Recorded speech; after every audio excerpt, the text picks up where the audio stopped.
नमस्कार। Welcome to geopolitics. देखिए, आज रात ईरान में कुछ बहुत बड़ा होने वाला है। तभी तो बहुत सारी कंट्रीज ने एक साथ अपने सिटीजन्स के लिए एडवाइजरी जारी किया है कि आप जल्द से जल्द ईरान को खाली कर दें, क्योंकि ईरान सेफ नहीं है। एम्बेसी ऑफ इंडिया, जो कि तेहरान है, उसने भी एडवाइजरी जारी किया है अपने सिटीजन्स के लिए। इन्होंने साफ साफ कहा है, स्टूडेंट्स हो या फिर पिलग्रिम्स हो, बिजनेस पर्सन हो या फिर टूरिस्ट हो, आपको कोई भी साधन मिलता है उसका इस्तेमाल करके आप ईरान को खाली कर दिए, इंक्लूडिंग कमर्शियल फ्लाइट। अगर आपको फ्लाइट काफ़ी ज़्यादा महंगा पड़ता है, कोई बात नहीं, आप ईरान को खाली कर दीजिए। इन्होंने 4 हेल्पलाइन नंबर भी जारी किए उसको लेकर। और ये सब स्टार्ट हुआ है डोनाल्ड ट्रंप के प्रेस कॉन्फ्रेंस के बाद, जिसमें उन्होंने ईरान के जो प्रोटेस्टर हैं, जो कि खमीनी के खिलाफ प्रोटेस्ट कर रहे हैं, उसमें उन्होंने पैट्रियट बताया है उनको। और उन्होंने ये भी कहा है कि जो भी आज तुम्हें मार रहा है, उसका नाम सेव कर लो, वो एक बड़े प्राइस को पे करेंगे। अब पहले उनका ये वीडियो देखिए।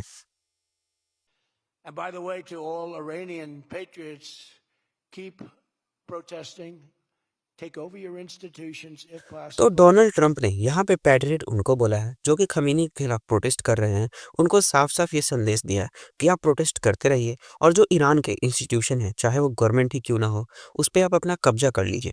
क्योंकि डोनाल्ड ट्रंप ये चाहते हैं कि ये प्रोटेस्ट इतना बढ़ जाए कि वहाँ के जो गवर्नमेंट ऑफिसेज हैं, खासकर खमीनी के जो इंपॉर्टेंट ऑफिसेज हैं, चाहे वो तेहरान की ही क्यों ना हो, उन सब पे प्रोटेस्टर्स का कब्जा हो जाए And धीरे save धीरे। the name of the killers and the abusers that are abusing you. You're being very badly abused.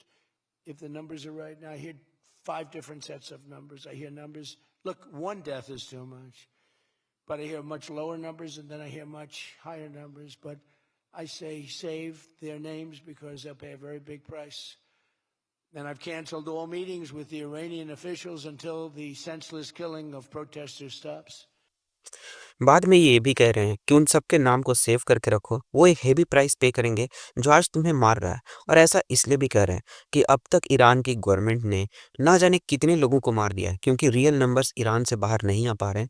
लेकिन मीडिया ये कंफर्म कर रही है कि अब तक 2000 से भी ज़्यादा प्रोटेस्टर को गवर्नमेंट ने मार दिया है।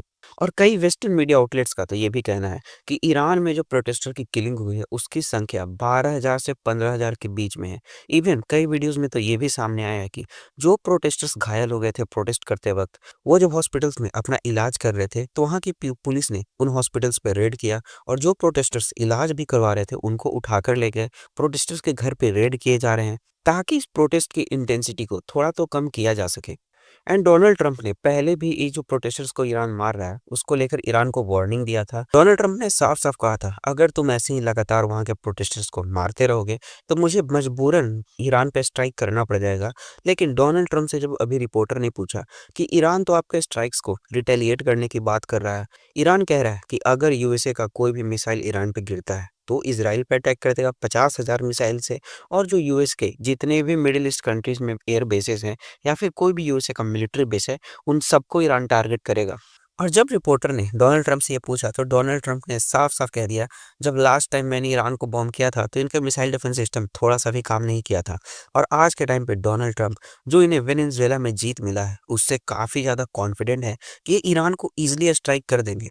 हालांकि डोनाल्ड ट्रंप ने ऐसे कई स्टेप्स लिए हैं ताकि ईरान का जो प्रोटेस्टर्स की किलिंग है वो बच सके। आपको याद होगा, डोनाल्ड ट्रंप ने 25% का टैरिफ लगा दिया था जो भी कंट्री उस ईरान के साथ कोई बिजनेस करता है उसके साथ। लेकिन ये उतना इंडिया को इम्पैक्ट नहीं करेगा, क्योंकि ईरान जो है ना, भारत के जो टॉप 50 पार्टनर्स हैं जिनके साथ इंडिया ट्रेड करता है, उस लिस्ट में भी शामिल नहीं है। पूरे साल भर में भारत मात्र 0.25% का इनके साथ कुछ डील करता है। तो ये टैरिफ जो 25% का है, वो भारत को तो इम्पैक्ट नहीं करने वाला है। लेकिन डोनाल्ड ट्रंप और वेस्ट या फिर नेतन्याहू ये सब चाहते हैं कि जल्द से जल्द ईरान में जो ये खमीनी की सरकार है वो हट जाए। तभी डोनाल्ड ट्रंप इतना एग्रेसिवली पोस्ट भी कर रहे हैं। आप इनका ये ट्विटर पे पोस्ट देख रहे हैं जहाँ पे लिखते हैं, Iranian patriots keep protesting, take over your institutions, तुम अपने इंस्टीट्यूशंस पे कब्जे कर लो, save the name of the killer and abusers, जो तुम्हें आज मार रहा है, जो तुम्हें आज परेशान कर रहा है, उन सबका नेम सेव करके रखो, they will pay a big price. और लास्ट में लिखते हैं, हेल्प इज ऑन इट्स वे, मीगा। यहाँ पे मीगा का मतलब ये नहीं है मेक इंडिया ग्रेट अगेन, यहाँ पर मीगा का मतलब है मेक ईरान ग्रेट अगेन। यहाँ पे डोनाल्ड ट्रंप खमीनी की गवर्नमेंट को हटाकर और ईरान जो पहले पर्सिया था उसको उस तरह बनाने की बात कर रहे हैं कि हम ईरान को वापस से ग्रेट बनाएंगे। लेकिन जो सिनेरियो धीरे-धीरे बनते जा रहे हैं, उनसे ये लग रहा है कि अमेरिका ईरान पे एक बहुत बड़ा एयर स्ट्राइक की तैयारी कर रहा है। आपको याद होगा डोनाल्ड ट्रंप अभी के टाइम पे एक नई पॉलिसी लेकर आए हैं। पॉलिसी क्या, इनका एक नया तरीका है कि पहले तो ये उस वर्ल्ड लीडर की काफ़ी तारीफ़ करते हैं, फिर उसके बाद उस देश पे टैरिफ भी लगा देते हैं। और यही किया है इन्होंने अभी एक प्रेस कॉन्फ्रेंस में, जहाँ पे इन्होंने साफ-साफ कह दिया है, "अरे! मेरी तो ईरान के लीडर से अभी बात हुई है, उन्होंने कन्फर्म किया है कि हम ये जो प्रोटेस्टर की किलिंग है, उसको रोक देंगे।" लेकिन पूरे इंटरनेट पे लोग ये बात कर रहे हैं कि डोनाल्ड ट्रंप ये बस ईरान को मिसगाइड करने के लिए बोल रहे हैं, क्योंकि कतर में कई वीडियो सामने आई है जहां पे कतर के सबसे बड़े एयरबेस अल उद्दीन से यूएसए अपने ट्रूप्स को बाहर निकाल रहा है, ताकि जब ईरान वहां पे रिटेलिएट करे तो उन सोल्जर्स को कुछ चोट उठ ना आए। लेकिन आज के टाइम पे जो नेतन्याहू है वो भी इसराइल में प्रेजेंट नहीं है। नेतन्याहू भी ग्रीस को चले गए हैं, और ये लास्ट टाइम नेतन्याहू ग्रीस तब गए थे जब ईरान ने इसराइल पे अटैक किया था, तब भी नेतन्याहू ग्रीस पे ही थे। और जब यूएसए ने ईरान बॉम्बिंग किया था, तब भी बेंजामिन नेतन्याहू ग्रीस को ही गए थे। और अभी के टाइम पे बेंजामिन नेतन्याहू का प्लेन ग्रीस में लैंड कर चुका है, और डोनाल्ड ट्रंप धीरे-धीरे कतर से जो अपने सोल्जर्स हैं, उन सबको बाहर निकाल रहे हैं। और अंत में होगा ये कि अचानक से यूएसए का कोई बॉम्बर प्लेन आएगा, वो ईरान में काफ़ी बड़ी मात्रा में बॉम्बिंग करेगा, और डोनाल्ड ट्रंप ये चाहते हैं कि जैसे ही यूएसए वहाँ पे बॉम्बिंग करे, ये प्रोटेस्टर्स वहाँ के इंस्टीट्यूशंस पे पूरी तरह से कब्जा कर ले और खमीनी को वहाँ से हटा दिया जाए।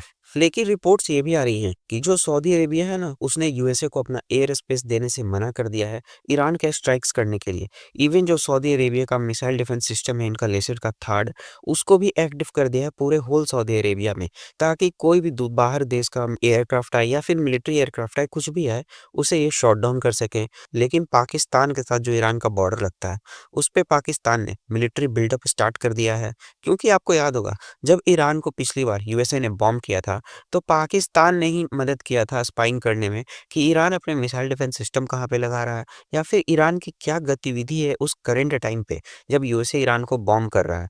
जो इंटेलिजेंस प्रोवाइड कर रहा था इसराइल को और यूएसए को, वो पाकिस्तान ही था। इसको काफ़ी तौर पे मीडिया ने कवर भी किया था कि पाकिस्तान ने इस्लाम को बिट्रे कर दिया है यूएसए का साथ देके अगेंस्ट ईरान। और डोनाल्ड ट्रंप ने ये प्रेस कॉन्फ्रेंस में तो बोल दिया कि हम ईरान से लीडर से बात हो गई है, हम उसको बॉम्ब नहीं करेंगे, क्योंकि उन्होंने हमसे वादा किया है कि हम प्रोटेस्टर्स को अब नहीं मारेंगे। लेकिन ईरान से ऐसी कई वीडियोज़ आ रही हैं, जहाँ पे प्रोटेस्टर्स को मारा जा रहा है। और अभी के टाइम पे डोनाल्ड ट्रंप ऐसे बन चुके हैं कि वो अपनी बातों का तो ध्यान रखते ही नहीं है। ये उनका नया तरीका भी बन गया है कि पहले उस देश की तारीफ़ करो, या फिर तुम ऐसा कोई फ़ॉल्स वादा कर दो जिसको तुम पूरा ना कर सको। और ये ट्रंप का नया स्टाइल है कि पहले तो तुम मना कर दो, उसके बाद अचानक से वो काम कर भी दो।